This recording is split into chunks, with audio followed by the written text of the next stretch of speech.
Kidlat News Updates. Mga balita ngayon, dalawang top CPP-NPA leaders ng Caraga arestado sa Tarlac.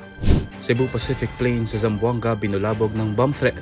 Alas Pilipinas nakapag-uwi ng silver medal sa 2025 Asian Volleyball Championships. Ako po si Cesar Soriano para ihatid ang mga nangungunang balita sa buong kapuluan.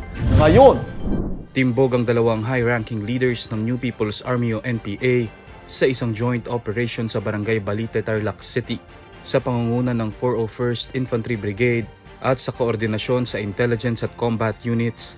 Naaresto sina Felizardo Valdez aka Paduk, Pado Ojing at si Virginia Moc Valdez aka Dalay.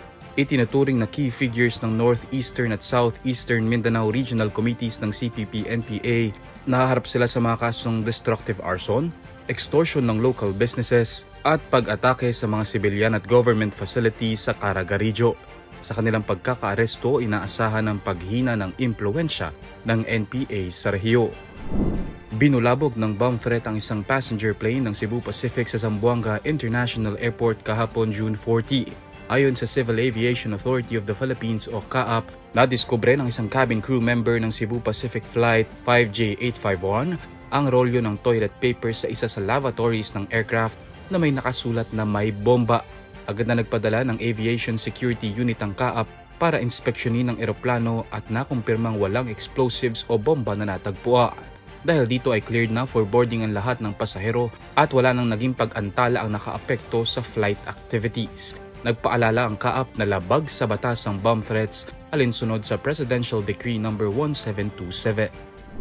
Nag-uwi ng silver medal ang Alas Pilipinas sa katatapos lang na 2025 Asian Volleyball Confederation o AVC Nations Cup sa Hanoi, Vietnam. Bigumang magwagi sa laban nito kontra sa defending champion na Vietnam kagabi. Makasaysayan pa rin ang naging laban ng Alas dahil sa kauna-unahang pagkakataon sa 64 na taong kasaysayan ng AVC.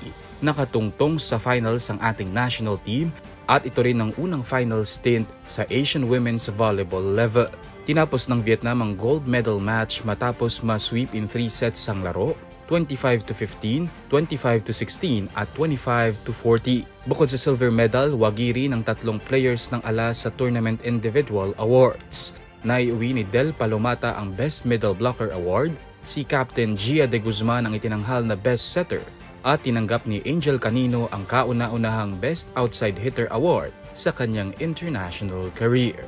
Para sa Kidlat News Channel, ako si Renz Zalinon, nag-uula.